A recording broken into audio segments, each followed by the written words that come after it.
Guys, Be Different podcast, Wednesday, February 7th, 2018. We're getting to the end of the regular season, and the Xavier Musketeers, they're keeping it entertaining these days. Andy Mac Williams is with us, kicking it old school with the Andy Mac Williams once again in that beautiful Xavier blue sweater right there. And Andy, I know you're feeling fantastic today. Muskies win 2 thrillers, especially when you look at the last one against Butler. I know you were excited, Andy. I know you were excited coming in today.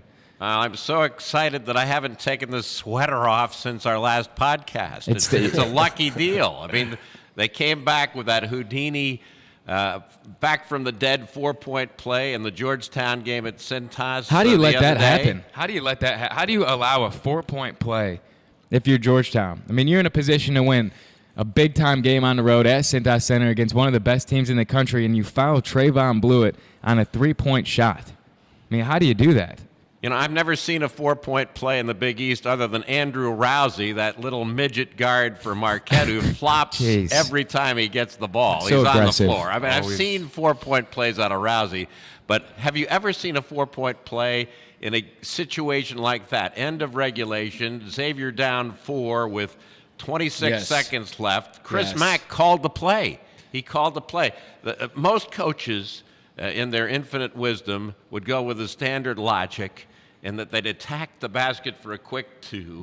Not Chris Mack. Not Chris Mack. He's a wizard. He thought his best option was a 3-pointer from Trayvon Blewett because it's a layup for that guy if it's open. It's a layup. And Georgetown knew that it was probably going to go to Blewett, so they guarded him hard, and Mosley went out and fouled him. Actually, that was after the shot.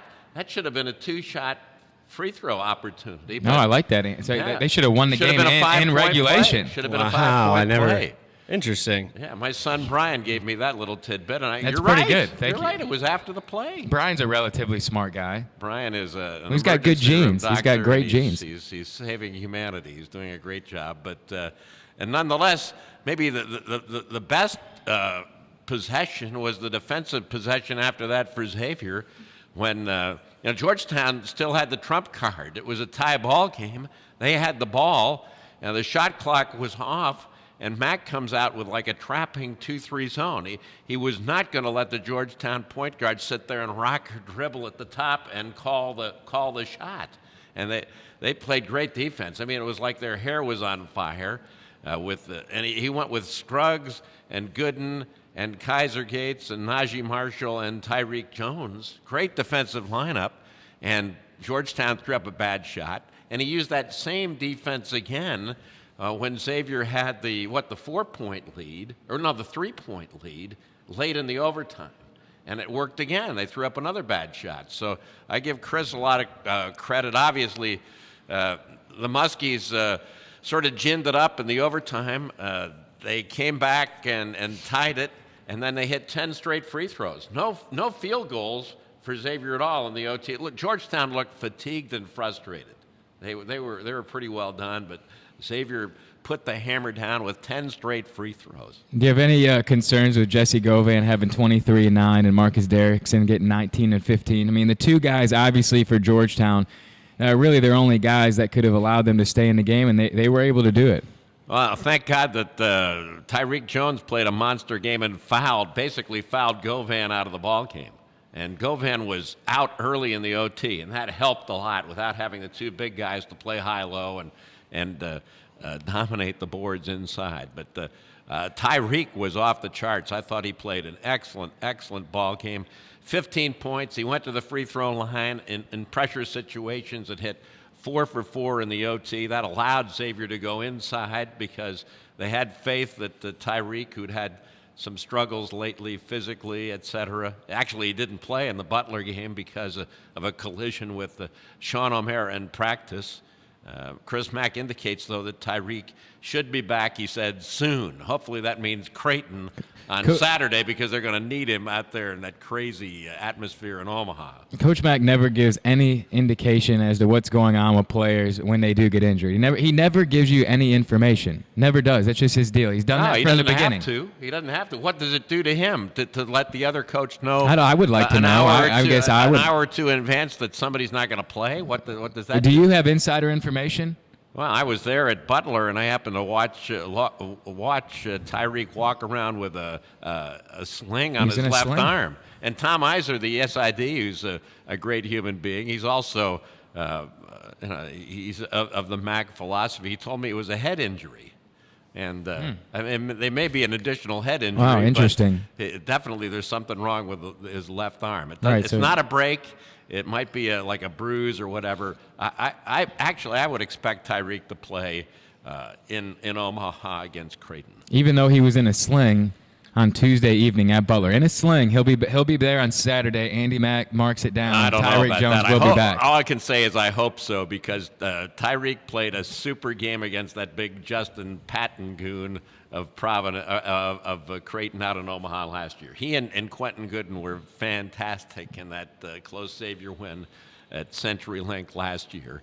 And Creighton, we're getting ahead of ourselves. They're struggling at the 5 because of the injury to our friend Martin Crumpel. He's out for the year. Crumpster. Crumpster. Krampus. Martin Krampus. Who was horrible, actually, against Xavier at Cintas. So Struggled. maybe it would have been better to have him in the lineup, because he's sort of like a light cavalry guy. All right, Push him around. well, we got to revert back to the game last night, because it was another thriller for Xavier. You get the win against Georgetown. Fortunately, because of that Trayvon Blewett 4-point play, you win in overtime. Then after that game at the Cintas Center, now you have to go on the road at Butler, and then they'll follow that up with going away at Creighton in Omaha on Saturday. But you go to that game against Butler. Butler 12-1 at home this year, winner of 4 games in a row. Tyreek Jones is in a sling. Hinkle Fieldhouse is filled up to maximum capacity. I mean, it looks like a game that Xavier might drop, and they were able to get it done. The student section was animated last night at the Hinkle Fieldhouse in Indianapolis. They chanted from the warm-up right through the end of the game, JP sucks, JP sucks. It was constant. It was very obnoxious. And JP didn't have a great game, but he did hit some key free throws. And I expected JP to drop a big number, but he was certainly useful in the victory. And Xavier started out like a house of fire. I think they led by 18. 29-11, and you knew it wasn't going to be that easy, because Butler does play well at home. Although they're the Indianapolis Star, big headlines, Butler has put the Big East on notice. The Butler Bulldogs are in high gear, and Xavier was a 3-point underdog. Ken Pomeroy had them losing the game. In Vegas, they were a 3-point dog. And I thought it was a really gritty road win, in that Indianapolis Butler was down 7 with about 1:20 to play in regulation, and Lavelle Jordan's a pretty good coach, first-year head coach at Butler, and Keelan Martin dropped 34, but Xavier doubled him in the last 2 or 3 minutes of the game, and in came Sean McDermott, that sort of skinny, bony wing for Butler. He can shoot the 3, and they went right to the second option, and McDermott just drained it. I mean, he hit, I think, 5 for 6 from 3-point range, so that's dangerous. If that other guy, the GW transfer, Jorgensen, if he had played a halfway decent game, Xavier's in deep trouble. But Baldwin was all right. Martin was off the charts. The net wasn't even moving on his free throws, on his 3-point. When Xavier singled up on him, and Najee Marshall, I thought, did a really good defensive job. Gates moved in and took him some of the possessions. Najee was in his face all night long, and he just hit him. I mean, he's a great, great player. Yeah, Najee was big, especially at the end of the game, and then in overtime after Baldwin hit that 3-point shot. And Chris Mack alluded to it in the post-game press conference. I was listening when he was talking with Byron and Joe in post-game. Those guys were deflated. I mean, you're up 7 points with less than 2 minutes to go. You're on the road. You think you have the game all wrapped up.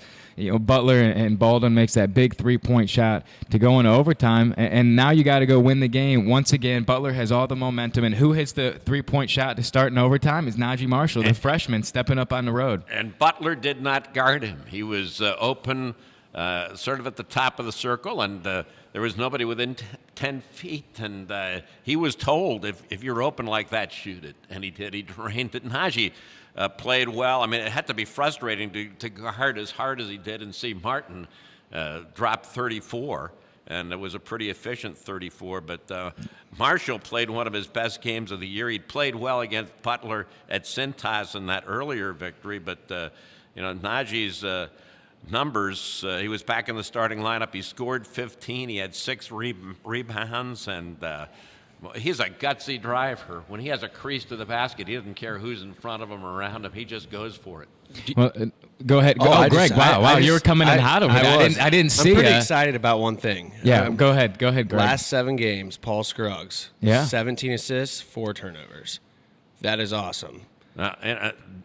They talked so much about how Butler had improved eons from the January game at Cintas when Xavier sort of controlled them. It was a semi-close game, but Xavier won like 84-79.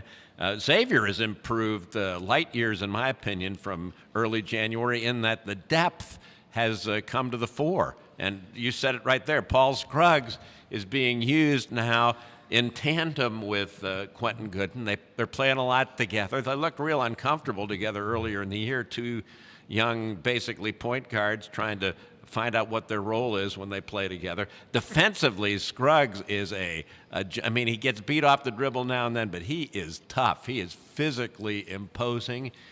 Reminds me a lot of myself back in my playing. That's long, lengthy, really solid athleticism. A guy that you want to put on an island really defensively because it doesn't matter. It doesn't matter. I told Coach Mack, I said, pack line. I don't need a. Yeah, what? It's me and my man. I can stay in front of him. Don't limit me. I got no problem. Don't limit me to the pack line. I want to be out in his face. I want to Absolutely. be up on that guy. Absolutely. No, I did. I get him to attack. I'd attack their pivot foot. I'd push him out with my strength. I had great core strength, wide shoulders. That's what Paul Scruggs has. I kind of remember that a little. Yeah, vaguely. Maybe. But Andy, the player of the game. You're more ripped physically than Najee Marshall. I don't think there's any. You are more ripped. There's no doubt. There's no doubt about that. I eat ramen noodles every day. He is. Shout out to Dan Redford on that. Who finally told me that ramen noodles are courtesy of the Japanese culture. So shout out to the Japanese. You guys make a hell of a ramen. And that's why I'm so ripped up. Najee and Scruggs and Gooden are all ripped, but you are ripped plus. They're Adonises, but absolutely. You are whatever the next, maybe the Herculean. Herculean would be Samsonian. Samsonian. Yeah, I've been Samson. Yeah, some people. Well, a lot of people have told me I'm like a mixture between Kevin Hart when he had that big photo on Men's Health magazine and The Rock. Right in between those two is I think where my physique lies. To turn down the opacity a little bit? Actually, we're not talking about pigment. Okay. We're not talking about pigment. We're talking about just overall girth and size. Girth and size, huh? Yeah. Who else is girthy? Is Trayvon Blewett. Trayvon Blewett. Wait a minute now. Trayvon Blewett is real girthy, Andy. Trayvon Blewett hit a couple of rainbow threes last night that were off the charts. He hit one his usual spot is not at the top of the key, but that's what he was given late in regulation. He drained a rainbow three from maybe 24, 25 feet that put Xavier up 7. I thought the game was over. I mean, It was 87-80 when that went through, and the minute he released it, before it had hit the top of the arc, the trajectory, that's in. And he did it again in overtime to put Xavier up, I think, 5. The shot he hit in overtime was deep. That was from your house on the west side, Deep. Andy. It was deep. And that's his last game in Indianapolis against running. Butler. He wanted to show off to the troops. But as I say, that's his last game until he plays either for or against the Indiana Pacers in the NBA in Indianapolis. Oh, you like that call? He will be back. He will be back. He will be back. Well, That guy, and I think what a magic shooter. That overtime game is such like a good. I don't know what we want to call it, but it's just how Trayvon Blewett has played all year. I mean, he goes to the free throw line in overtime. He makes the first free throw, misses the second one, gets the rebound, then hits a tough 2. And then Xavier gets a stop. They come back down. I mean, he shoots a shot 3 feet in front of half court like it's no problem. I mean, that's just what Trayvon Blewett does. That's what he does. He's a winner. And the defenses go right at him early. He's job number 1. He is option number 1. And he feels it out in the first half. He had 6 in the first half, did not shoot it well. They were really stalking him at the three-point line. He dropped 20 points in the second half in the overtime. He missed a couple shots, but he was flat out great down the stretch, and we missed the boat if we don't talk about the bigs. Karem Cantor and Sean O'Mara, they both got more minutes because of Tyreek's injury. Didn't matter. And strangely, Didn't it maybe matter. put them in a better offensive mojo, playing more minutes. Yeah, they weren't worried about coming out. Yep. They were allowed to play, and they were both great. Graham Cantor, he had 22 points? 22 points And O'Mara for had 14. Cantor. He was 10 for 15 from the field, and he and O'Mara fouled out both of the Butler big guys. Weidman was gone late in the regulation, and Nate Fowler, the Moeller kid, fouled out in overtime. They had no answer for either of those guys. That's a total of 37 points on 15 for 20 shooting for those two. I mean, that's 75%. It's good math. That's good math. It's great math. Quick on the back of the envelope, but I came up with it. There's a lot of people out there excited now, Andy, about the Xavier Musketeers. Joe Lenardi, latest bracketology, had the Musketeers as a 1 seed. You have that bracket preview show over the weekend. You'd likely see Xavier as that number 1 seed as well. A lot of attention for these guys, Andy. A lot of attention for the Xavier Musketeers, which the Muskies don't always get. But right now, they're in a position where everyone's talking about them. Everywhere you go, it's how good are these Xavier Musketeers? Final Four favorites, possible national championship contenders. That's all I'm seeing, Andy. That's all I see. You know, Joey Brackett's Joe Lenardi from St. Joseph's University is an East Coast bias guy. He's a Philadelphia guy. I think he's working probably with money under the table from Jay Wright at Villanova. And no doubt Duke and Coach K have given him some money to try to rope-a-dope Xavier, to try to Fat pockets. overhype the Musketeers. So he gives them an obligatory 1 seed in early February to try to set them up. And, I don't appreciate it. First off, there's no way when we get to Selection Sunday they're going to give 2 Big East teams a 1 seed. It's either going to be Villanova, probably, or Xavier.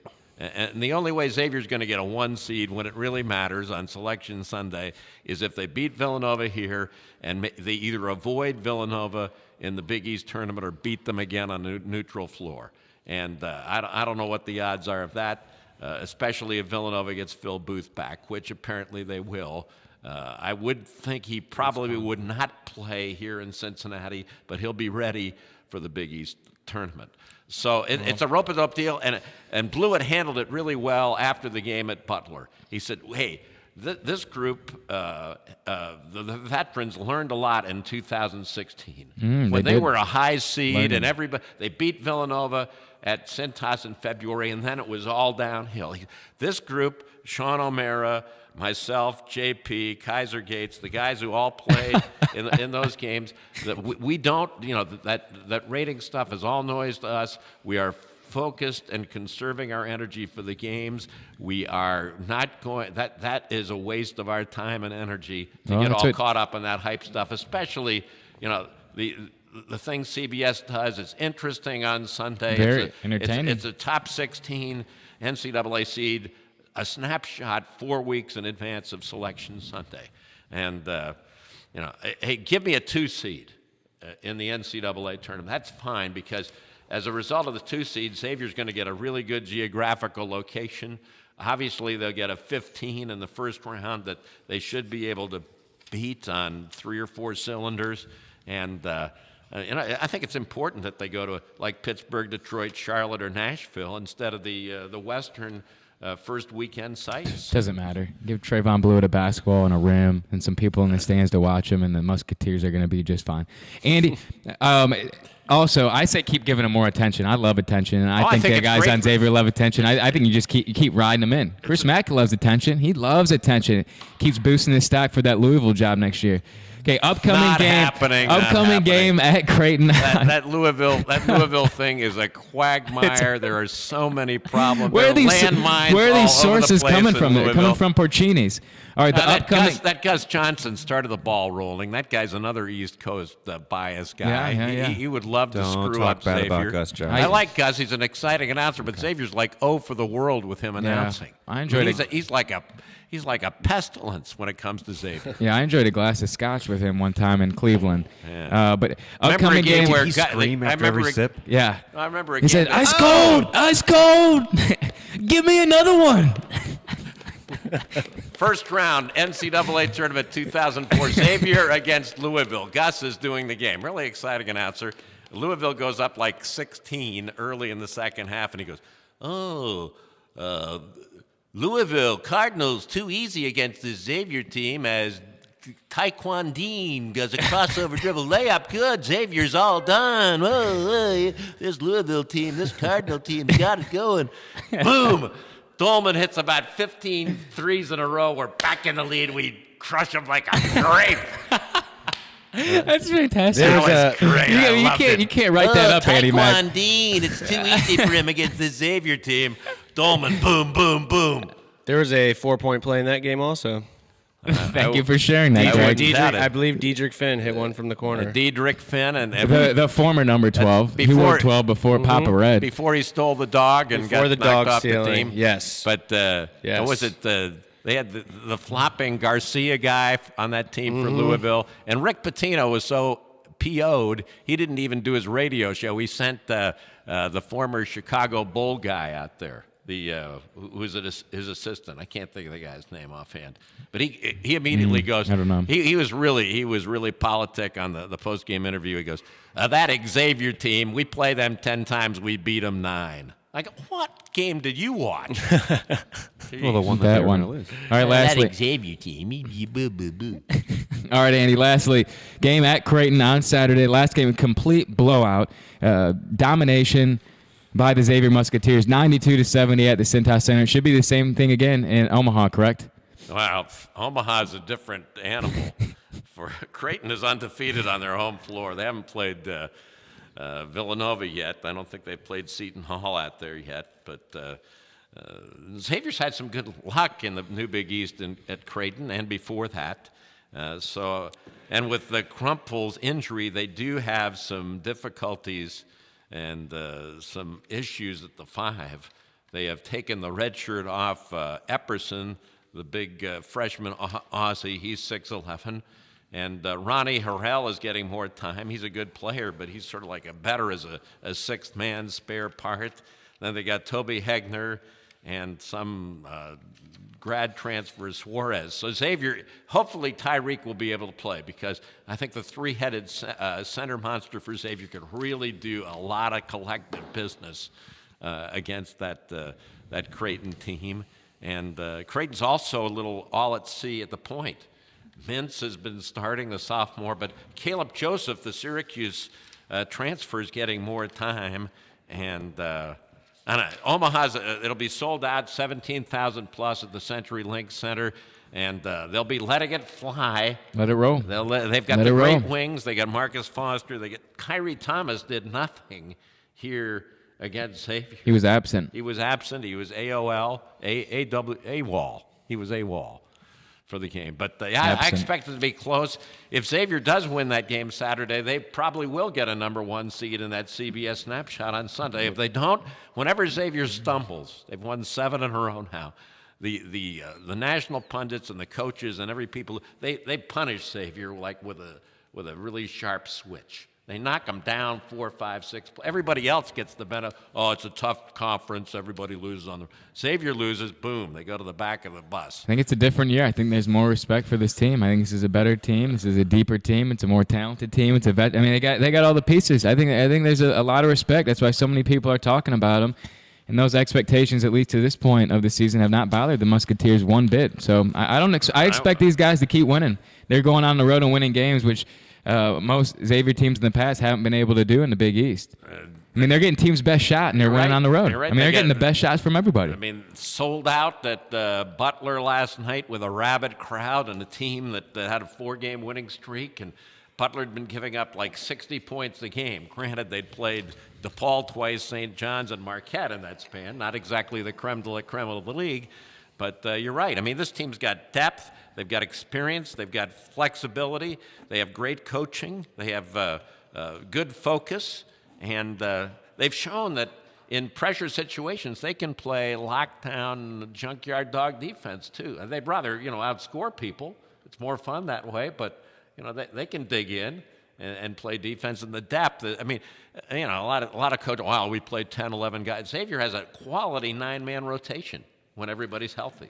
Yep. All right, Andy, the Musketeers are looking good. We appreciate you coming in, as always, analyzing, breaking it down from every angle. We will be watching on Saturday. We'll be paying attention to the preview of the NCAA tournament seeding on Sunday, and we'll get you back here on Wednesday to talk Seton Hall and Villanova, who's coming to the Cintas Center next week. Yeah, Xavier Creighton is Saturday, 2:30 Eastern on Channel 19, WXIX locally, and then the CBS Snapshot top 16 NCAA seed thing is 12:30 to 1 Eastern on the CBS network. There we go. And the Creighton AD Rasmussen is the chairman of the selection committee. Rasmussen. Yep. Love Rasmussen. Big fan. Yeah. Love the tea. Bruce. Love the tea. Great Rasmussen tea. Yep.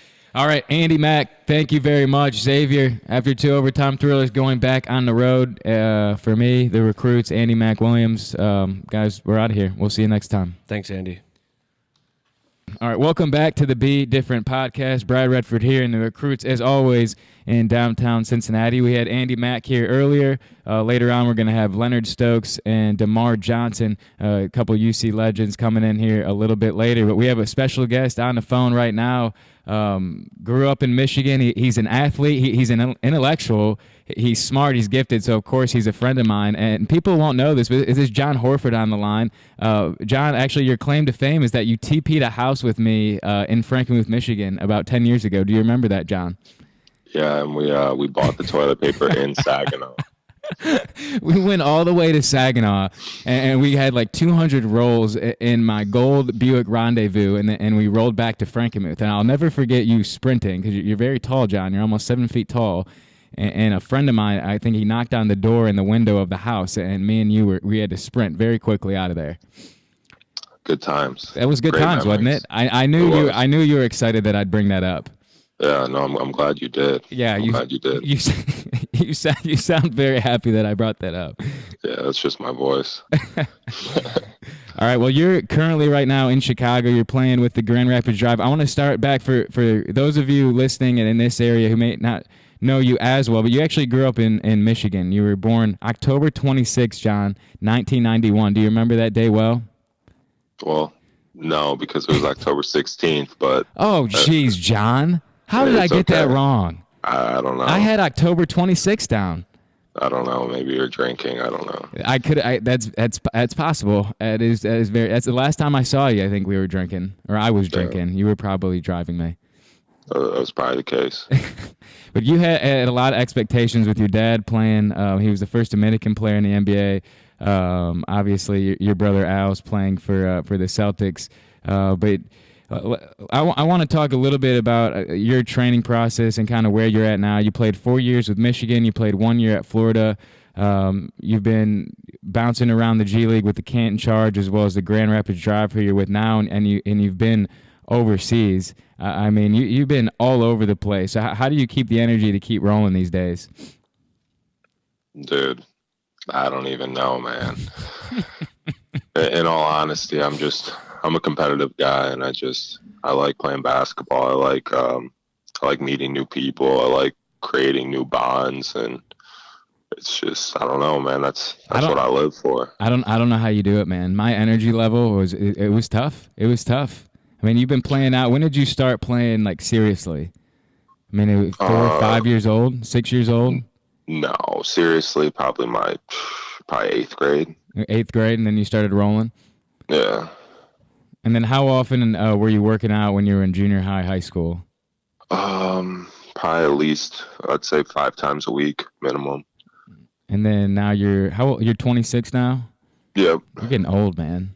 Dude, it's all mentality, man. It's all mentality. I'm as young as I imagine I am. Did you read the TB12 book for motivation? No. Have you thought about reading it or not? Not really. I wanted to read it, but it just hasn't the happened yet. fact that he's such a strong Trump supporter it just bothers you. It made it so I'll never read that book. Is he a true Trump supporter, or is he just like golfing with him and taking his money on the golf course? It could be that, it could be, he wanted to keep more of his money. Yeah, so that could he's be supporting Trump because of that. But he has so much money that he's a douche if he wants that. So either way, Either way, you're not about it. So were you a Tom Brady fan prior to the Donald coming? No, I still have a lot of respect for Brady. We actually at Michigan we had the same like mentor, Greg Harden. So Greg would talk him up, and I don't know if Greg thinks he's a good guy, then he's probably a good guy because he's one of the most solid people I've ever met. So a lot like myself. Would you say who's a better mentor, Greg or Brad Redford for you, John? It's tough. It's got to be tight. It's got to be really tight. It's tough, man. You allowed my confidence to soar as a freshman, sophomore in high school when you let me beat you in horse. John, this is a church parking lot. Wow, this is a tough one for me to move forward on. Okay, so I have someone challenging me, and we have the recruits here right now, but not challenging me, but basically saying they beat me in a game of horse. John, is this on video? Is this documented anywhere for that we can actually send this out to anybody? Is this? Yeah, did you take a video of it? It's seared into my mind and into yours. No, John, I don't remember. You were quite upset. I don't remember. If I lost, I was either shooting with my left hand or trying to play blindfolded. But yeah, if you don't have it on video, I don't think there's any way that we can possibly. I don't know that we're gonna. We might have to edit this from the actual podcast. Yeah, because John, I've never lost in horse in my life. I've never lost except for that one time where I came and stayed with you for the weekend. Was that? Do you recall if there was a regulation hoop by any chance? Oh, it was regulation. Really? Wow. Okay. It's regulation. Were you using a 28.5 women's basketball? Because I don't. I was not. Well, it's not on video, so I can't. You may have been though. I can't say for certain. So, John, outside of your schedule, which is absolutely ridiculous right now, and we're gonna get to your company later. What do you do for fun these days, John? I know you're a reader. I know you're a writer. Have you read or written anything recently that you really like? I haven't been writing much, but I've been reading a lot of Alan Watts. Okay. And he's super interesting, just like a philosopher type. Dude, you're a deep guy going Alan Watts. That's deep. I like that. Yeah, he's man. He breaks everything down so well. He does a good job, man. He has a great voice. If you listen to the audiobooks, like super solid. They're like lectures almost. But yeah, I don't know. And I guess just hang out with my girlfriend and just Dang, you have a girlfriend? Man, 5 years. God, good for you, man. I'm over 2 years in. You are? Yeah, John. I'm over 2 years. I'm shocked. It's gone really fast, John. It's gone really fast, and it's just kind of what you talked about. Playing in the G League. It's day by day. It's day by day. I keep myself fresh. I was telling Andy Mack, who was here earlier, that I have ramen 5 times a week right now to keep the body fresh, keep it pumping. I treat my body kind of like a BMW, and I was talking with my friend about this recently. It's like a BMW only takes premium gas. So if you're a premium machine like I am, like you are, like the recruits are that are with me today, then I mean you gotta put premium fuel in your body day by day. Which is ramen. Yeah, absolutely. We got to get low sodium, but yeah, there's a lot of. Which type of ramen are we talking about? Are we talking like Japanese? You go to Meyer and grab ramen? No. We're talking about traditional. Traditional Japanese ramen. Oh, that's super solid. Absolutely, super solid. Yeah, great choice. Yeah, thank you. I appreciate that. Great choice. I appreciate that. John, I also do want to talk about your company. You're an entrepreneur as well. So you're an athlete, you're a friend, you're a family man, you have a girlfriend of over 5 years, and you're also an entrepreneur, which I follow regularly through Facebook. But BlueprintAthletes.com, that's the website that everybody can go to. It's a smart training app for students of all ages, used to improve their game on the court as well as to improve all aspects of their life. And you can tell in talking with you that, obviously you're a philosopher, you're a thinker, and I think you're a perfect guy and a mentor for anybody else in the game, younger people that are interested, not just on the court, but outside as well. So I really like this for you. Can you just talk about how that came about and, the future of where you're going with this? It just came about from training, working with kids, and I know you've done it. And you just see so many kids, like when they're on their own or they have gym access, they get in and they're just kind of like mindlessly,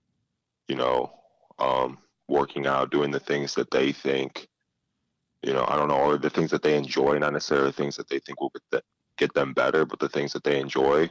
And they assume that they'll get better by doing it. Like they go in and shoot like 30 half court shots and work on their like Euro floaters and their like one leg fadeaways, which is fine. There's a time for that, but it's a process and you build up to those things. And so our app just provides structured workouts, day by day, week by week, but month by month. And it just tells you like, if you're a beginner, you're going to work out 3 days a week and this is exactly what you're going to do. And it's the exact workout. So just pick 3 days out of 7 days in a week and, just get this work done. You track your workouts. You can log everything. You can track your stats. So, like your shooting percentages and everything. And there's a bunch of cool stuff going on with it. And then there's a habit development side to it that we're trying to develop through Facebook groups and YouTube videos where we just get kids in the right mentality for, how to be the best player possible, how to be the best teammate possible, what that looks like, how do the best think? Like, how does this translate to life after basketball and things of that nature? And then we also break down like the college recruiting process just so kids know what they're getting into, because most kids I ask questions about the college recruiting process have no idea, entirely what it takes. And a lot of kids assume that, oh yeah, I definitely want to, be a D1 basketball player. But as you know, it's not what you think it is. It's stressful, and there's a lot that goes into it. So just making sure that it really is what people want to do. And John, in your head, I mean, you talked a little about being a good teammate. So in your mind, when you're, talking to students and players that look up to you, what makes a good teammate? What makes someone that you want to be around? And is it something that you still think about every day, even, playing professional basketball? Yeah, it's definitely something I still think about every day. And I mean, a good teammate is just somebody who tries to help everybody around them, become a better player, who, despite, your family and agents and everyone around you saying, you got to get yours, fuck the team, all that, like, what can I do personally to help our team, succeed? And then from there, there's a multitude of answers. But if you can embody that mentality, that translates to everything. What can I do to help my family succeed? And and you've gone about it already. What can I do to help this business succeed? And you've already you've done it. You've lived it, and I don't know if it's easier or harder, with family or with businesses, but I think it's worthwhile. And I think because in life the most important things are the bonds that you create with people, even the bond that we have, just from, fucking around in high school. It means a lot and it goes a long way, and it's literally in my mind what life's about. So just to help kids to adopt a mentality that supports that. Well, I think what's challenging with at least a lot of the kids that I trained and still train from when I get an opportunity is helping players understand they get so consumed in their own like individual effort, and it's easy to get wrapped up into that. I mean, it's tough. I mean, like I think about me, like when I played, I'd get so frustrated like when I'd miss shots, and it really isn't what it was about. And it's trying to get guys out of that realm of always thinking about, okay, I went 0 for 4, 1 for 5, or 5 for 6. You have to figure out how to be selfless within a team. And basketball is challenging because guys have so many roles, and you have coaches that see the game a different way. I mean, so there's a million different things that you can talk to players about and help them work through their issues, and that helps to create ultimately what the big part of being a part of a company or a team or a family is. You know, you embrace everybody and you do your part, and sometimes that's different based on the game and based on the structure of the team. So that was always an important talking point for me with other players, and it's something that you develop over time, but it's a great teaching ground, for young men. And I don't know if you do just guys, or is it guys and girls? Oh, it's guys and girls. And here's the thing with the app, like it's something it's something they can download on their own, it's going to be we're releasing in the next month. It's going to be in the App Store. It's going to be in the Google Play Store. Okay. And you literally have, so with I guess I didn't explain it that well. It's early. John, it's okay. Have you eaten yet? Have you had your coffee? I have eaten nothing, and I've had water. That's the issue. I'm drinking a seltzer water, a Kroger seltzer water right now. Of course you are. Yeah. Of course you are. Animal.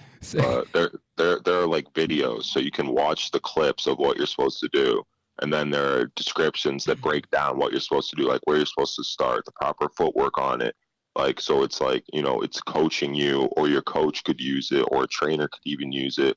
Or if you're a parent who wants to work with your kids, you can be a coach and actually know what you're talking about and how to help this kid, do the proper footwork and do things the right way.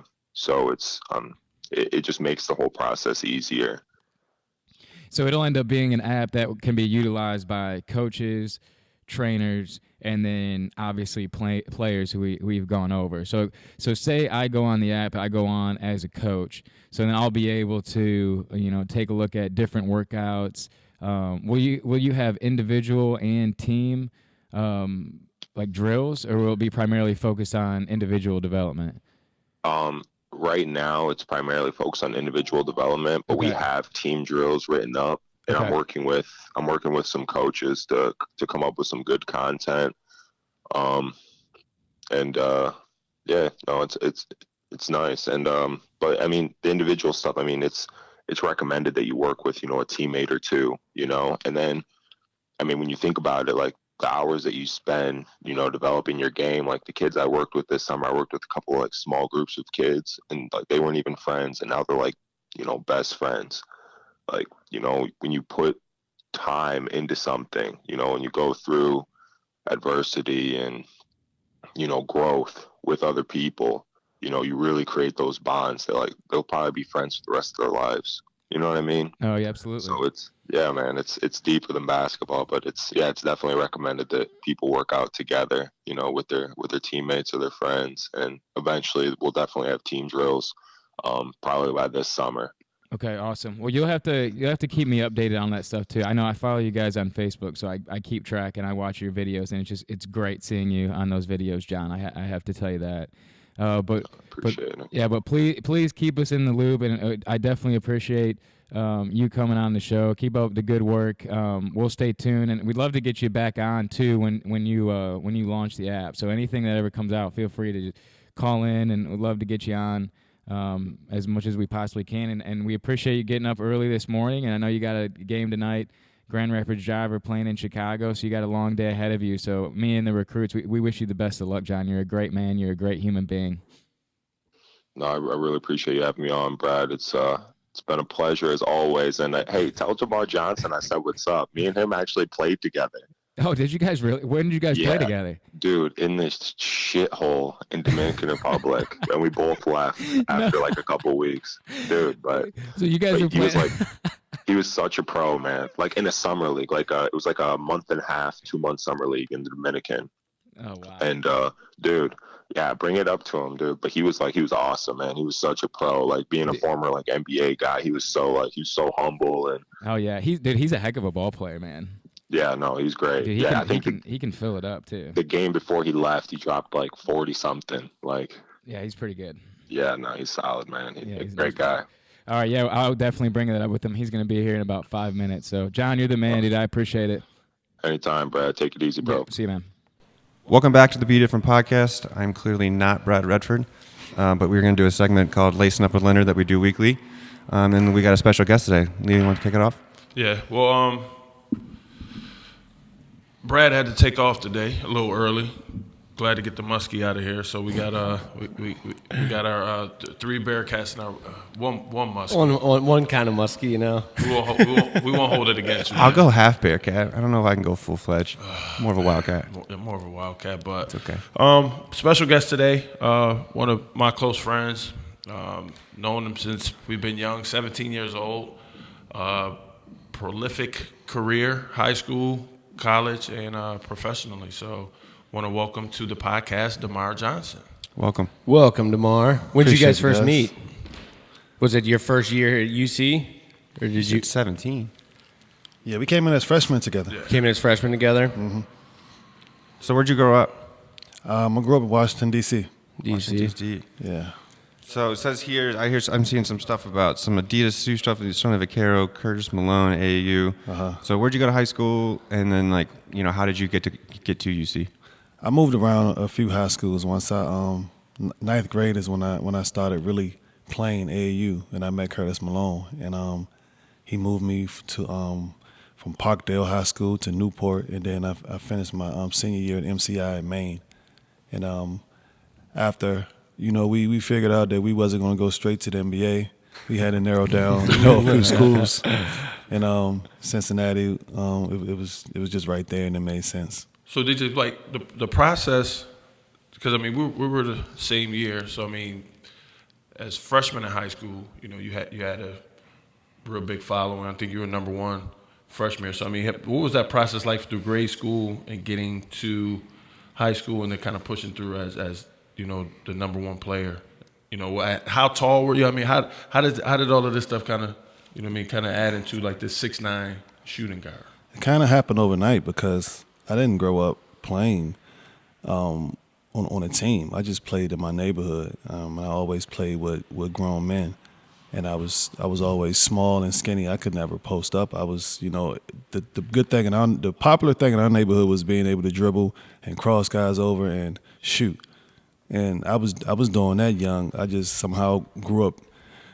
I was 6'9" one day. One day I wake up and that happened from 8th grade to 9th is when I really grew, and I still was a guard. How tall was that? How tall were you from that when you made that transition from 8th to 9th? When I was in the 7th, I was like 5'11". Okay. Then I was like 6'2" my 8th grade year, and then by the end of my 9th grade year, I was like 6'8". Crap, that was like my dream. I was like, Just never happened for you. I still haven't hit it yet. I'm thinking like maybe if I hit 30 and then I'll get my growth spurt. Oh, that's great. So how did you? So you picked UC over Maryland and UConn? I did. What made you make that decision? A big thing. A lot of things came into play with that. A big thing the scouts, they told me the scouts wanted to see was me get stronger. And Cincinnati had this great weight program. Also, they were sponsored by Jordan. Also, Kenny Satterfield was calling me every day trying to get me to come because he already, committed first. And when Hugs came into my school and how he talked to me and was telling me everything, he just had this demeanor about him, and I didn't even take a visit nowhere else. Oh, really? Yeah, I didn't even. You just knew, this is the place. Yeah. Huh. How much did you guys speak to like other players in your guys' class? Like, did you guys all kind of know each other before everyone committed, or did Satterfield come first and then it all kind of fell in? Sat was the driving force between. He was calling me the same way every day. Be nighttime, my phone would ring because that's back before kind of the cell phone era. Yeah. House phone would ring, it'd be him, and we talked through. What'd you do today? What's this look like? And then actually, me and Kenny came on our visit together. Oh, really? Yeah. Where was Kenny from? New York City. New York. So you guys were both. You guys were both from New York. Okay, gotcha. Yeah. So Kenny and I had a good rapport because actually we both went to the state championship back-to-back years. He was Class A and I was Class B. So knew him, all of his teammates. I mean, back then, though, high school was pretty competitive. I mean, you had teams, I mean, especially AAU. I mean, DJ's team was DC Assault. Those guys had, I think, every NBA player in our era on the team. Who'd you play with on that team? Keith Bogans. My dude. Who else is on that team? That you got Rodney White, James White. James White didn't get in the game. James the Flight James White. White didn't get in the game? No, we had like 3 guys on our bench that didn't get in the Was game. he doing the that were halftime show pros. just dunking? Yeah, right. No, all that stuff came after I left. I mean, he was dunking, but all the flying like he ended up doing, that came when I left. We had 3 pros that didn't even get in the game on our team. James White, That's crazy. David Hawkins, and Bernard Robinson. Well, you had a hell of an AAU team, too. You were dropping names the other day on your AAU That was team. his high school team. Was your high school team? Yeah, that was our high school team. AAU team, we had so our AAU team transitioned. I mean, the older guys, Elton Brand, Lamar Odom played a couple games. Those guys were older, and Lionel and I were younger, and then all those guys left. And it was myself, Lionel, our center was Kadir Habib. He wound up going to St. Bonaventure, Julius Page from Pitt. So we had a decent team, but I mean, those guys, I mean, they were stacked up, and they were a little intimidating because they're sponsored by Adidas. They walk in the gym, everybody 6'5" and taller. Geared up. Yeah, geared up. So, but I mean, it was competitive. I mean, Kenny had a good team. I mean, it was just basketball. I mean, everyone was out there kind of competing. You know, a little different from these days, but everybody was getting after. What I think is crazy too is like now with like social media and like Instagram and like all that. If I'm like Zion Williamson or whatever, I just feel like today you could be able to just make these immediate super teams with like, hey, let's go win a national championship before we go to the NBA. I don't understand why it's not happening as much like that. I think it's Playing crazy. time. Everybody wants the playing time. Yes, but like if you guys if everyone chose a school like, let's go to Missouri, and then let's get the top 5 players in each class, and let's go win a national championship. See if we can do it. I think that may start to happen because I think this year is the first year ever 1, 2, and 3 went are committed to the same. Yeah, to the same. I heard that comes with 6 figures in cars though too. So. It hasn't been reported yet, but I'm pretty sure it's in that. I wish we had that social media back when we was playing. Oh gosh. Man. Oh, I mean, now like the ability to make a personal brand before you even leave college is more vast. Right. I mean, even now you guys still get perks from being around the city, right? People know your name, Right. but now you could leave college with 50,000 people that know your name. Exactly. Yeah, if it was, yeah, the teams we had with social media would have. Oh yeah, that would have been off the chart. I mean, you guys were number 1 in the country for 12 weeks? Yeah. How was that? I mean, I feel like Brad doesn't let you get too much of this, number 1 talk. He gets jealous. So, how was it walking around campus being number 1? What was that like? It was crazy. Yeah. Just wild. No, it was like rock stars, man. Yeah. I mean, it was unbelievable. I remember Kenny and I went to the mall to get some sneakers because we used to go buy sneakers, and we actually almost got in trouble for this. We used to go buy sneakers and play in different sneakers that weren't Jordans. Oh, okay. And I think did Hugs said he got a call from Jordan. Did he? Yeah, Jordan, like the brand people called him and said, listen, if these guys don't start wearing Jordans, I mean, we were out there wearing Boeings, Vince Carter. Yeah, I played at phone positives. Yeah, he played in phone positives. I mean, it was crazy, man. But I mean, the following we had was just unreal. I think we had a camera crew freshman year following us around. No way. I wonder where that footage is. Somebody sent me some pictures of the ESPN magazine, of some pictures when they was here. I didn't see no video though. But yeah, it was. I'm sorry. Oh no, go ahead. No, it was crazy. Now that also was a big reason why I came here too. When Hugs basically said, "This is the guys on the team now, and this is where you'll be," I figured that we would be number 1. I didn't think we would lose all year. Really, the team we had, especially being in practice every day and how competitive it was. But yeah, that was a crazy year. I do. So I have to thank you because I'm sure you remember this. Tri-County Mall, outside of a CD store. I think I was in 7th grade. You signed an autographed CD for me, so thanks. Yeah. He's got a frame. My man was I gotta tell him. My man was a rapper, man. You had him sign the CD. What CD was it? You remember? I don't even. I have no idea. It was the only thing I had to sign. I'm like, I'm like, holy shit, like that's Dermarr Johnson. So I get his autograph. It was probably a ludicrous CD. You look Maybe like it might have been a ludicrous, something like that. The only thing that would have made that story better to me is if you would have told him, like, get the hell out of here. Yeah. kid. Like, I'm not signing. Xavier Muskie, man. I wouldn't do that. I was a Bearcat fan growing up. I was. He's converted. I converted. It was one day. Got to go in the practice gym at Xavier and play with like Romain Sato and all those dudes. And I was just like, I've never got to play with any UC players before. I've got a couple of their autographs. But That was it.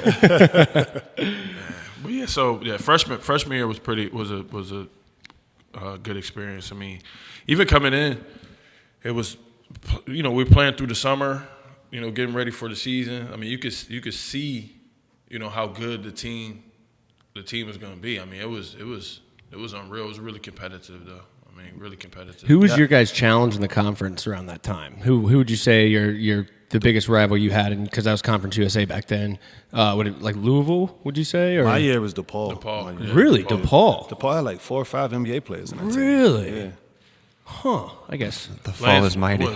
Wow. Lance Williams, Quentin Richardson, Bobby Quentin- Simmons, Stephen Hunter, Steve Hunter. Wow. Paul McPherson. Yeah, Quentin Richardson. How was that transition going from college to the pros that first year? I was preparing for that, since I was a sophomore. I was doing workouts. Is that when you knew you were going to be able to go? Yeah, after like my first few AAU tournaments, really, I got MVP and we won a tournament, and I went from nobody knowing me until guys asking me, am I coming straight out of high school to the NBA? So my Curtis Malone, who name you mentioned earlier, he prepared me for that early. I was weight training with, NBA training guys and doing individual workouts with NBA coaches and playing against them guys, just preparing, for that. So the transition wasn't as probably as hard as it would be for most guys. I didn't play like I thought I would play, and I didn't think that had nothing to do with me not being ready. It was just, they wanted to bring me along slowly. Mm-hmm. Talk about your time in the league. It was up and down. My first year I didn't play like I thought I would. I had a lot of highlights. I was on SportsCenter a lot from Duncan. Yeah, Theo Radliff. Radliff took one of those. And I wasn't happy about that at all. And me and Coach kind of bumped heads. And I went to work out in LA that summer. I didn't stay in Atlanta like he wanted me to. So the first few games of the season, he set me. He was pissed off at me. And then the second half of that year is when it really started to turn around. I played great. The team was winning. And the third year is supposed to be the breakout year, but that's when I had my accident. Yeah. How was that? I mean, so I guess what happened and how was the recovery process to, get back to where you were? Mm-hmm. So I fell asleep at a light. And then when I woke up, my car had hit a tree and I had to get out of it before it blew up. What? It blew up? Yeah, like a few minutes after I got out. No way. Yeah. Holy crap. That's like a movie script. Yeah. So did you know that you had your neck was broken at that point, or did you? Not at all. It was the whole thing was kind of like it was like blurry, but I got into a car. A car had pulled up and must have seen the fire and all that. So I got into these ladies' car. Me and my guys that was in the car with me. She drove us to the hospital. I got out of the car and went into the hospital. You just walked. Just walked right into the hospital. broken At neck. what point? I have no idea. I woke up to the news that I had a broken neck. I don't know when that happened because I walked before that. That's wild. But I went to the hospital and basically just went back to sleep. And so I mean, what was your I guess rehab like? It was just about getting the range of motion back in my neck. My body was fine. I just couldn't turn my neck left or right, and that was the rehab. It wasn't too crazy, but trying to get my body back right because I had a halo wound for so long, I couldn't really do any moving. So I couldn't even imagine not being able to turn your neck left or right at all. Oh my gosh! At all. You have to turn your body every single time. Got to turn your body every single time. So trying to get the muscles back working, it was tough. Yeah, it was weird. Who do you think you're? So I mean, you played with Dikembe Mutombo, Kukoc, Jason What was he Terry. like? Yeah, what was Mutombo like? Deaky, that's my guy. These guys, do you grow up watching, and you finally get a chance to like This is it. to This be is around like, them. That's Yeah, like the man. Like I just grew up watching him. Like right. Oh, he blocked Michael. Oh my God. He's You like know, the funny. He's like the funniest guy, and the greatest guy to be around. It's funny. His English is still terrible after he's been here so long. But trust me, he's not like you would think he would be. A lot of stuff I can't say. Yeah. But he's not like you would think he would be. But he's a great guy. How old is he? Nobody. Is he 103? knows. He could be. He's 103. I I think. don't think no one really knows. Yeah. We were looking was it moving up. around. No, we were talking about Manute Bol. We were looking up to Oh, see no, it was Bol. how old Manute Bol was, and That's his what it was. agent was like, I had no idea. He's like, he could have been. There's a good chance he was in his 40s when he was playing in the league. Like Right. they're like, we had to make up a birthday for this guy. They say the same thing about the kid. Yeah. But Tumble was moving pretty well to be an old man. Yeah. Yeah. He Yeah. was getting it done. I tell you what, he was blocking a lot of dunks. I mean, guys, you would think they have him. He catch you right at the rim, and he's really talented at that. I never got him. I got a lot of guys in practice or anything. I've never dunked on him. Really? Who would you say the best player you ever played with was? Allen Iverson. Oh, really? Yeah. That's a Yeah. good one. Even in practice. Yeah, he practiced when he came to Denver and played with us. He practiced. He practiced. Good. That's always one of my favorite things about the AI like legacy is like everyone always plays that snippet. Exactly. And it's just like clearly the man practiced. Yeah. He's one of the best point guards of all time. Shut Right. up. He practiced. Right, So right. you- But no one, like people just think he just like never went to practice. He just showed up to the game. Yeah, because of one snippet. Yeah. He'll let you know though. Well, for the big three, somebody said that to him. He said, "Man, can you get more creative than that?" Yeah, right? Yeah, 'cause that's all everybody says. Practice. You probably get tired of hearing that. So we talked to Jon Horford earlier on the phone, and he said that he played maybe a couple weeks with you, and he said in this shithole place in the Dominican Republic, and he goes, but I'll tell you what, I'm pretty sure DeMar's last game he dropped 40 points. How was it traveling? I mean, after the NBA, I mean, you got to kind of see the world playing basketball. Well, what's it? I mean, Greg, we can get into so DJ. Six pick Atlanta. Other teams that you spent time with: Denver, San Antonio, New York. I mean, what was your favorite? What was your favorite place? Well, my favorite was Denver. Okay. Because with all my guys, I got to be back with Kenyon again. From the success we had at Cincinnati, and Carmelo, and then AI came to the team. We just had a bunch of guys that I was friends with. We were more close of a team. In Atlanta, I loved Atlanta, but we lost. We was getting our bus kicked. In Denver, we won. We was in the playoffs every year. I was We gonna just say that was a couldn't good get past the team. Spurs. Yeah, it was a good team. A team that could have did more than it did, but the Spurs, we Well, you just ran into the Spurs. right. Talking about And one the of the Lakers, greatest teams of all time. the Lakers too, right in the finals one year, right? That was the year after I left. We lost to the Clippers one year. We lost to the Lakers 2 years. And then I went to San Antonio, and then they lost to the Lakers that year. Okay. Played for Pop, huh? Yeah. How was that? He seems like a very interesting guy. Very, very. I tell guys all the time, the little bit of time I was there, and I can just see how he was by far the best coach I've ever played. Really? Yeah. Is there a certain, what made him stand out? He just gets it, and he's like always right. Even with good coaches, coaches will say some things, and guys like, I don't know, coach, about this one. But Pop, he's always right. I've never caught him being wrong about anything. Like he gets on his guys. Like Tony, like my first practice, he's telling Tony Parker, he's like, man, my wife literally could have been you last night. You didn't do anything wrong.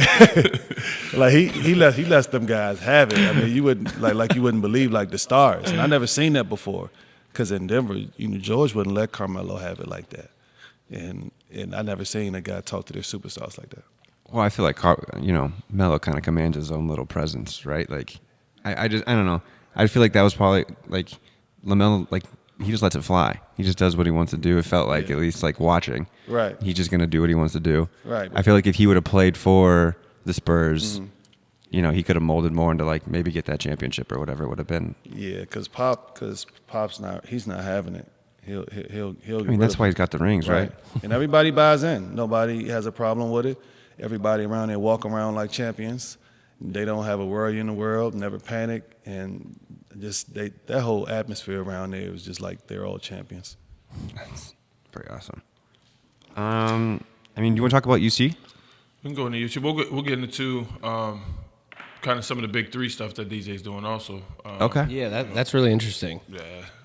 I mean, it was a good experience. I got to travel a little bit as a fan last year to watch him in Kenya and James White, some of those guys play. It was a really good experience, but, I mean, it was good kind of watching those guys play again. And just kind of, DJ, you want to kind of get I'm into. being honest with you, I don't even know what the hell you're talking about.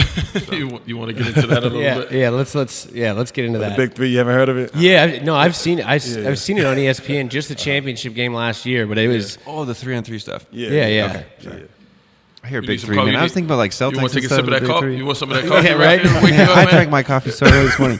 While you were still in bed and we were setting up, I had my coffee, and it's over with. Okay, Big Three. Yeah, how'd you get into that?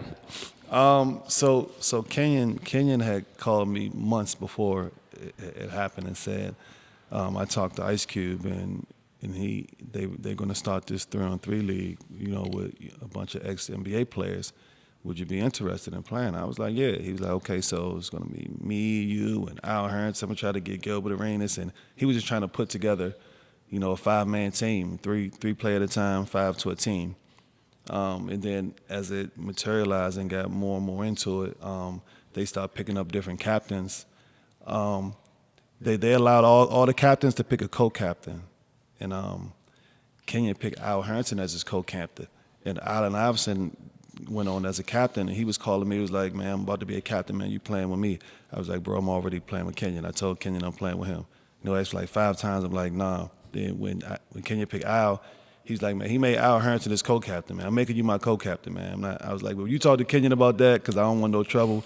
I told my guy playing with him. He said, all right, I'm going to talk to Kenyon. And then he ended up just making me his co-captain. Then I was like, you talked to Kenyon? He said, yeah, I talked to him. So I called Kenyon and said, hey, you talked to Allen? He was like, nah. I was like, man, well, he made me his co-captain for the Big Three. I told him 5 times I'm on your team, and he said he's going to talk to you, and he said he did. He's like, man, Chuck. He's like, man, he said, man, well, listen, you got a chance to be the co-captain. Go ahead, go get the money. It's cool. I was like, I'm just letting you know because I didn't switch up on you. That was, he did that. He said he spoke to you. So that's how I got involved with it. And so you said with money, so like does the purse change for captain, co-captain, and then the rest? Well, this year it does. Last year it didn't change. The captain was just, they're locked in to the money, and the other players, they got to get drafted. Gotcha. So there was we had to pick 3 more players. How many total teams were involved? 8. 8 total teams? Yeah. How'd you guys fare? We were 5th. 5th? Yeah. And you're playing again this year? Yeah. When does that start up? Or is it actively going? The draft is April, and then the league starts in June. Oh, that's interesting. Yeah, but there are a lot of new names this year. So far we picked up Baron Davis and Drew Gooden as co-captains. Oh, nice. Because Allen's going to be the coach, and I'm the captain. So I signed Baron Davis and Drew Gooden as my co-captains. And You're talking about real names. yeah, there's more names in it this year. Rasheed Wallace came on. Ron, I don't know if you guys know the names that were already there. No, No, I didn't. Tell the people. Chauncey Billups, Steven Jackson, and Ron Artest are on the team so far right now. Jermaine O'Neal, Rasheed Wallace, Nate Robinson. And Rashad Lewis was the MVP last year. Rashad Lewis looked great. He has Kwame Brown, Mahmoud Abdul-Rauf. So you're not a joke if you're playing in this. Nah, it's very it's competitive. Yeah. It's competitive. Those guys get after it. And Trash you- talking at its finest. You averaged over 25 points a game in it last year? Well, we only go to 50. Oh, you only go to 50? You Yeah. play 250? You play to 50. Oh, that's awesome. Yeah. I like that. That's a good idea. Yeah, half court. This needs more coverage. Average over- Why don't I know about this? I don't You know. gotta look It up, came man. came on Fox, Fox, yeah. every Monday. See, I'm like poor man. I don't like pay for cable and stuff. Like, I stream what I want to watch. Right. Like, Right. But maybe I'll have to pick this up. That seems really interesting. I like to play 250. Yeah. No, it's No, like it's that. competitive. And it's competitive, though. It's 4-point shot. 4-point shot. How deep it's is that? 3 4-point shots. It's pretty far. I don't know the measurements, but it's far. It's deep. It's deep. Yeah, guys is talking trash, and we got like Hall of Fame coaches. Like Gary Payton's a coach. Dr. J's a coach. Iceman Gervin's a coach. Rick Barry's a coach. Man, these names, I feel like this is That's gonna be awesome. It's got to be Yeah. on the ESPN. It's on We Fox, pack- like FS1. We packing arenas. We're playing in front of 15,000. Where is it held at? Is it all around, or is it in It's all around. It's 10 different cities. 10 cities? Yeah. 10 cities, 8 teams. Mm-hmm. And how many? Is it round robin? You play everybody? Yep. You play everybody, yeah. You might end up playing somebody twice. And $2 million. That's a nice prize. Well, the prize is not $2 million. It's you get the leagues get 52% of the revenue. So depending on where you see, like, okay. like Kenya Martin and James White was on the team together. They won it, and so they got 30% of the revenue. Oh, wow. That's Yeah. Well, see, I've got Brad's notes here. All right, Yeah. so I'm gonna look in this camera. Brad, 2 your million notes suck. Yeah. All right, you need to update these things. He talking about the muskie, TBT man. tournament. He's a muskie, man. What do you That's right. expect, man? He's can't talking even about the screw big it. three. He He's can't talking even- about a whole different tournament. We Yeah, can't that's the we TBT can't tournament, all yeah. be academic All-Americans, Leonard. Okay. I mean, yeah, I wasn't a D1 player, but I wouldn't have made the academic portion as well either. I just learned how to turn on a camera about 3 years ago, so it's okay. Doing a good job with it, though. I figured out. I mean, I'm better at screwing in a light bulb than Brad. Brad is. Brad told us a couple weeks ago he didn't know how to screw in a light bulb until he was like, what, 20 something? Yeah. Whoa. Embarrassing. Embarrassing stuff. I've always wondered, how did Steve Logan fare in practice? He seemed a little. He seemed like a little bit bigger of a guy most of the time. Like he might get winded. I mean, he was amazing. That Listen, dude. this is no secret. I played with Lowe on the team with him for 3 years, and I hated every day of it. But I mean, the guy's a competitor, and I love, you know what I mean. I love playing alongside with him, Yeah. because we did a good job. But just some of his antics, I'm just like, Lowe, man, stop it. Cool, Like, man. Stop it. I mean, I remember we played UNC Charlotte. At UNC Charlotte, this is my junior year. So we're number 1 in the country this year. And it's funny because Corey Blunt was at the game, and he brought he was playing with the Sixers. He brought Iverson, Mutombo, and all of them guys to the game. And I think I had 36 or something like that. So at the end of the game, everyone's fouling to get point. You know, you're getting the ball to go to Right. the free throw line. Logue looks at Emmanuel McElroy and goes, "Man, every time, throw me the ball. Throw me the ball. Don't throw him the ball." I said, "Logue, what are you doing, man?" So that was some of the stuff that he would do, man. He would just, I mean, competitive to the death. One of the best players I ever played with. Don't get, I'm not taking that away, but just, kind of playing with him. He's got a little chip on his shoulder. Well, he wanted to get those free throws at the end of the game, keep that 90% from the stripe. Yeah, but he was good though. He could score the ball, talented, smart, high IQ. And it was, I mean, I wouldn't trade playing with him for anything. I mean, he was good. So we always get some good hugging stories out of our boy here. You got any good hug stories for us? Well, he has more. I was only there for a year, That's true. so I don't really remember a lot. There's a lot. The best one I remember is when I tell people is we had a charge drill where you just stand in front of the rim and you got to take a charge. The guy just basically runs you over, and some guys were kind of flinching up. And he was, cussing guys out like, "You mother effers don't know how to do this. I'm gonna show you how to do it." So he picks BJ Grove, who this whole year he's riding BJ. BJ can't even practice with us. He's running during practice because he want BJ to be like 255, and He's a big boy. big boy. Big boy. And BJ he couldn't really make the weight. So and BJ was good in high school. I remember Good BJ. I touch. was expecting him to play.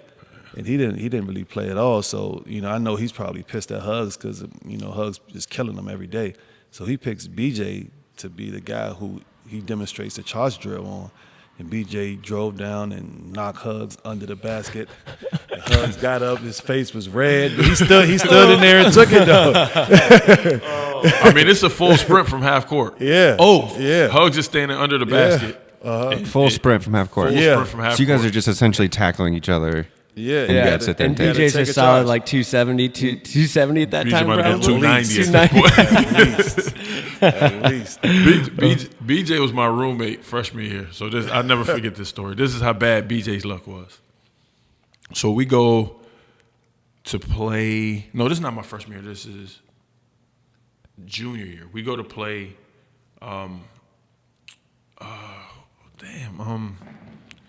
Oregon. Oregon's number 1 in the country. We go play Oregon. Luke Rittenauer, Luke Jackson. Oh, okay. So this one, Kenyon was playing with the Nets. So we get to New Jersey. So when we get to the hotel, Kenyon was coming to pick me up. So Hugs is like, fine, just be back. You know, we got film later on the night, be back or whatever. So Kenyon took me to eat.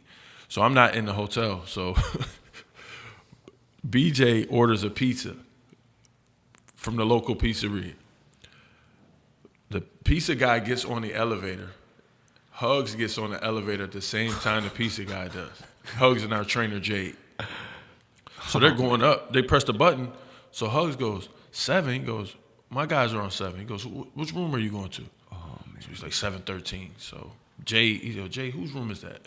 He goes, Jade looks, well, that's Lenny and BJ's room. Hugs takes the pizza from the pizza guy. Knocks on the door. Is this what you want? Call BJ a couple choice names, and BJ never saw that pizza. So the next day we go to the best steakhouse in New York City. That's where we go eat. BJ had to eat salad while everybody else ate steak. Wow. Oh, that's torment. Yeah. That's God. But I mean, that's the type of. I know he's trying to make weight, and you ordered a large pizza. I mean, BJ was so traumatized. He was my roommate, man. He got rolled so bad for not making the weight that I remember we were in the dorms freshman year. BJ was outside eating Starburst. Like I hear the rappers like. So I come out like, dude, what are you doing? He was like, man, don't say nothing about this. Trying to hide drugs from mom and dad. Starburst. Oh, that's awesome. But BJ was a player though, man. Yeah, I remember. I think we might have had a day off one time, and when he came back, and he was like, "Man, you gained 20 pounds over the weekend." He said, "Man, that's hard effing work." He got his pizzas in, that's for sure. When BJ was for his mom used to cook. Yeah. So I bet she was good at it. Fried chicken. I bet she was real good at it. I mean, Hugs gave us 2 days off for that weekend, right. And then BJ went home and went to town. Fried chicken. He put in some work. Mashed potatoes, greens. I mean, he put the work in. 20 pounds over the weekend. That's crazy. What's it? So you're back as you're coaching now at UC as a grad assistant, right? Yeah, undergrad assistant because I'm assistant. still finishing up too. Right, got you. How you loving it? How's that going? How's class? It's going great. Well, all mines are online. Okay. Oh, there you go. That's not the great part of it, but I'm getting it done, and it's great the coaching part because we're good. Yeah, 6 in the country. Yeah, we got Things got to be feeling good. Yeah, good group of guys. I mean, the Dean's List first semester, right? Yeah, Congratulations. Dean's listed, huh? No, I've never seen. Round of applause. Never thought I would see that one. I've never seen that either. Good for you. We're on a lot of lists, man. A lot of top lists, man. But you're like an adult now. You understand work ethic, so I feel like it's a it's lot harder different. when you're like 18, 19, 20 years old. It's basketball. You know, like now you understand like a little bit of balance, but Right. still good for you. Right now, I'm here to finish. I didn't come here to make the dean's list. Right, I just want to get it done. That's right. So that it just happened to happen that way, and you know it was good to be able to tell my kids that. Heck yeah. I was just trying to get through it, and next thing I know, I'm like dean's list. Whoa. I'm doing really well. Right. So maybe we need to slow down a little bit. What are you going to school for? Criminal justice. Criminal justice. Yeah. Noise. Watch out, Leo. Nothing Wearing that I'm burglar's trying You're to wearing the use. burglar's outfit. this week. Yeah, right. Tiptoe bandit right now. Yeah. It was cold out today, man. Ice Oh, storm it's cold. outside, man. There's no Yeah. joke out there this morning. Yeah. It's Feel no bad joke. for Brad. He had on those He had on those nice, yeah, but what do you call those? Slacks? they were Dress definitely slacks? dress slacks. I think Brad had one or too many cocktails last night. He wasn't feeling too hot this morning. Yeah, you like walked in today. You should have seen him. He looked like an angry little kid. His mom woke him up too early for school. His hair was all frizzy today. He wasn't. He was so angry. Yeah. But real quick, let's be on topic to UC. What do you kind of expect for the rest of the season from your guys? Well, we're just trying to play for a good seed right now. Hopefully, we can win out and hopefully get a number 1 seed. If we win out, it's sad that Wichita State keep losing, so it's going to make that game not as important as we would hope. But Well, that means it's a must win. yeah. But if we beat a team that's ranked higher than a team that's out of the rankings, it'll be better. But we just got to take care of our business, win the games, win all our games, and hopefully get a number 1 seed. So you think if you win out, get number 1 seed? we have a good chance. I guess your Big East teams might beat each other up a little bit, so like Right. that could help. The selection committee will find a way to do what they always do to us, which is screw us. Right. Oh, See, yeah. see, that's why we. Oh, you guys gotta got win screwed out. last year. Yeah. We get screwed all the time. That's why All we the got to time. win out if we lose one of these games, because like Coach was saying, he was saying if we don't get the number 1 seed, there's no 2, 3, or 4. We'll probably be 5. Yeah. We lose another game. Yeah, and that's I was talking to. I was in Scottsdale this past weekend, and I was with 14 guys on a bachelor party. 13 of them are UC fans, and so I was making a joke. I'm like, "Yeah, you guys will win out, and you'll probably get a 5 seed. It's gonna be, like they're gonna screw you guys somehow." Like that. Seriously. Right. I mean, it does suck. I mean, the AAC is not a very Yeah. loaded. And you that guys game last night was Snoozeville. Right. Right. So I mean, so I get it, but still, how many losses you guys have? Two. So I'm saying, so even if you like roll in with 4 losses, it's a fantastic season. Yeah. And if they're going to put you at a 5-6 seed, that's pretty brutal. I feel like UC's second round matchups are always so tough. Right. I think it was UCLA, Kentucky. I mean, they just kind of. But I mean, that's been the history. Yeah. I mean, we got a draw against UCLA. Started the season at number 1. We finished the season at number 1 and wound up playing them in the second round. They got the 5 NBA guys on the team. Yeah. And I mean, they sent us out west, so our fans can't get out there. I think they need to put a camera in that room, though, man. Into the selection. I would I would love love that. I would love The that. people need to know. The I people would need love answers, it. man. Yeah. We And need the to know what's thing going is, on in there. Yeah. If you just live stream that, people would watch. Yeah. Oh, yeah. People would definitely watch. There'd be hundreds of thousands, if not a million people watching that thing. Because I mean, what is the formula? What is it? They don't know. Who's in that room? Yeah, it's all right. Which matchups can we make the most money off of? That's what I'm saying. Are there people, That's what I was just getting ready to say. Is people from Vegas in there? I mean, who's in this room? Oh, there's some sort of Vegas pull in there. Hey, man, it's got to be. It's crap. It's got to be something. There's a reason why there's no camera in there, and the reason why every team. Last year we got NKU, Kentucky, all the local teams play locally, and then we're out. Yeah, you guys get sent out west. It's crap. Mick been on him though, so hopefully And they've- him making noise will help us out a little bit. I mean, Mick is. I mean, he is just a fantastic defensive coach. I think we were talking a few podcasts ago. It's been almost like 10 years since he's had a team that's allowed more than like 65 points per game. Right. I mean, he's definitely got some good players. Gary Clark is. Yeah. He's Mr. Consistent. That's for sure. Yeah. What do you think has to happen for you guys to go, maybe not Sweet 16, but like Elite 8 or further? We just got to play the way we play. We got a good team, and like he just said, we're very good defensively. We're very prepared for these games, and we know that teams aren't going to score a lot of points on us. We just got to be able to put some points on the board, not turn the ball over.